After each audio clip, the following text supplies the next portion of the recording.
This whole show is about what happens when you're driving down the interstate and you look way off to your left and you see that tiny little dusty community. Picture Luke Skywalker and Han Solo in a 70s muscle car with chainsaws in the trunk, cruising across this American landscape.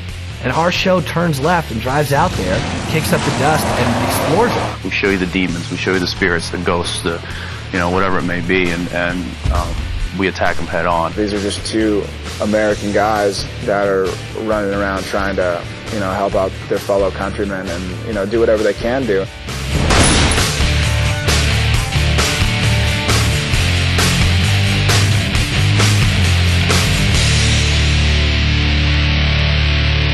I've always been obsessed with urban legend and American folklore, ever since I was a kid.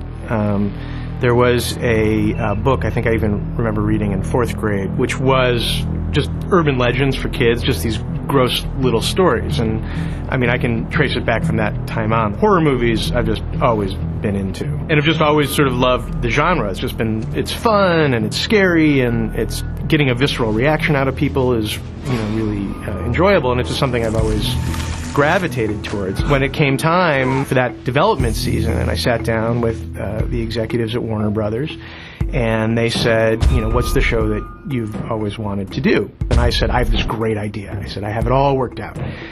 It's a show about a reporter, and he travels from town to town, and he investigates the supernatural, and he writes them in these columns, and nobody believes him. Like, that's what I want to do. And they looked at me, and they kind of paused, and they said, yeah, no, nah.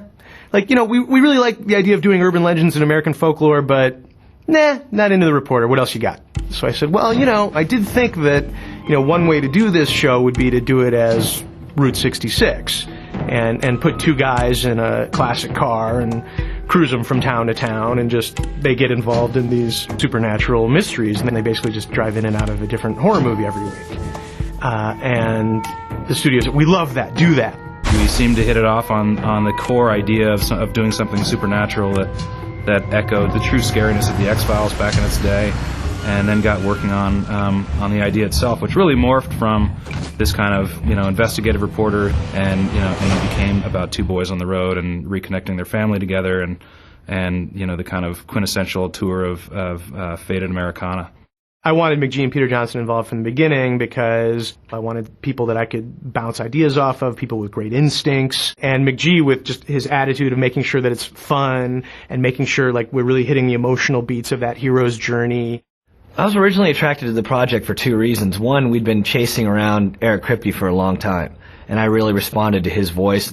Two, I'm very inspired by what's happening at the movie theaters week in, week out, with scary films really having a lot of resonance with today's audiences. So we started talking about a few ideas, and Eric became very passionate about supernatural, and just the notion of everything he'd done in his career was leading him to this very point, to tell these stories, these American road stories, this Star Wars and Truck Stop America, he likes to say. I'm a fan of this genre because I'm the guy at the movie theater every week, and Eric really understands the genre. He intimately understands what scary is and what compelling storytelling is, and he also understands character. So that, with his passion for the project, just got me excited. One thing I learned from Dad, no matter what kind of shapeshifter it is, there's one sure way to kill it. Silver bullet to the heart. I think our biggest challenge is to make these stories relatable to the people, that the characters are grounded in a reality, that you believe as an audience what you're seeing, that this could happen. So we kind of try to subtly create an atmosphere that we don't think you've seen on television before. What Eric had in the core idea that was really truly special and different, a couple things. One, he has this fascination with the real-life American folklore and mythology that's specific to this country, and that isn't into the kind of science fiction zone of aliens, and that's very like real and grounded and based on urban legends and myths and ghost stories that are passed around campfires. The second thing was telling these kinds of stories through the lens of two brothers on the road taking the quintessential American road trip, trying to reconnect and put their family back together. The first thing we set out to really make this feel like a horror movie. People ask me all the time, well, were you inspired by X-Files, or were you inspired by Buffy, or what TV show, inspired you? And I said, I gotta tell you, we were inspired by features. We weren't inspired by other television shows. Movies like Poltergeist and American Werewolf in London and Evil Dead, those were the kind of movies that I really gravitated towards. And those are movies that are scary as hell, but they're funny too, and they have sort of like a sense of playfulness to them. And that's what always sort of attracted me, and that's what we strove hard to bring to the series of Supernatural. You didn't. Oh, I did. We took our scares seriously, but we didn't take ourselves seriously. So, fake U.S. Marshal, fake credit cards. You got anything that's real? My boobs.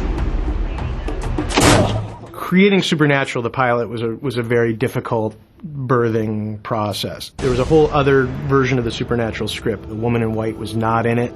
Dad died in the teaser. I mean, I worked so hard on that script, and it was just a mess. And so it didn't work. And once you sort of said, well, actually, what if Dad's still alive? And what if the boys grew up with Dad as demon hunters? What if they grew up in this sort of fractured family? And to me, that's what made the show work. And it made it sort of, it gave me the ability to like have fun with it and have funny lines and have kind of a breezier tone. And so no, that first script was useless. And the thing that really pushed us over the top was when David Nutter read it and said, I liked it. It was a breakfast that Eric and I had with David Nutter, and there was this moment where he kind of winked at us and said, I'm in, let's do this. And that was 11 a.m., and we were greenlit to pilot by, I think, 3 p.m. that day. So I'd like to take credit, but let's be real. It was David Nutter saying, I'm going to direct this pilot, the winningest pilot director in television history, that pushed us over the top. Oh, easy, Tiger. Dean? Well, the idea is to make the show feel like a movie every single week. And we wanted to put that in motion immediately with David Nutter doing the pilot, because he makes movies. I don't care if it's ultimately being seen on a television screen. You're watching a fundamentally cinematic experience, a fundamentally filmic experience. And Nutter established that tone right out of the gate, and we do everything we can to get that done on a week-in, week-out basis. Well, I think the heightened drama between the characters, as well as the accentuated atmospheres that we are able to create, and the moods and tones we're able to kind of create in a show like this, and I think they can really provide wonderful scares as well as attitudes and tones that I think can be very exciting. Once David came on, he approached it and really wanted to do this project because it was grounded in the relationship between the brothers. To me, the core of the show has always been family. And when you ground it and you believe it as those two guys, that's what makes everything work. And their chemistry is the reason we're on the air. And Easy, Tiger. Dean? You scared the crap out of me. It's because you're out of practice. When there's only two leads in the show, both of those guys have to be home runs or else you're dead. So the pressure was really on to cast those two guys. And we saw everybody, and we had weeks and weeks of casting, and we weren't, finding who we were looking for. I remember when I first read the project and got involved in it, I was actually going to go out for Sam, the younger brother, not knowing. I don't think they had the older brother and anybody in mind for that. I know that they were thinking about Jared, and they wanted to bring me in and read kind of against Jared as opposed to with Jared. But Jared came in, and he was just so likable and soulful. And immediately you just saw things from his eyes and his point of view. When I read the script, I was really into mythology of it, and I was really into the two characters, Sam especially, and I basically said, I'd love to be a part of this. If y'all will have me, I'd love to work my butt off for y'all guys and help tell the story of this character. After, Jared walked out of the room, we talked about it, and we said, geez, it's like Jared, if Jared was Sam, who, and Sam is supposed to be Luke Skywalker, so you sort of need an innocence. We're going to tap all of Jensen's charisma and put it into Dean. And we called Jensen and his representatives, and we said, there's Luke Skywalker, but you could also be Han Solo. And who as a kid, didn't want to be Han Solo. And he was cool and immediately saw the opportunity there. And so then we sort of lucked into having the both of them. And David, I remember I was with David Nutter, Peter Johnson, and we all turned to each other and we said, we have a series. We're going to get picked up. People either have chemistry together or they don't. You can't fabricate it. You can't cheat that. And, these two guys together just have it. And it's a delight when you see it sort of explode in front of you, and you'd be a fool not to take advantage of that. What were you thinking, shooting Casper in the face, you freak? Hey, saved your ass. To me, I learned very quickly that Jensen and Jared, first of all, they're very good friends. And that's where the chemistry comes from. But they're also kind of unique. If they were dogs, Jensen would be Rin Tin Tin, and Jared would be Pluto. And they just genuinely like each other. Well, that comes off on the screen. Oh, I take everything back I said. I'm so happy to see you. I love the emotional drama between these brothers. That's what I find interesting. It's not the fact that they're hunting down demons. I mean, that's fun. Even if we do find the thing that killed her, Mom's gone. And she isn't coming back.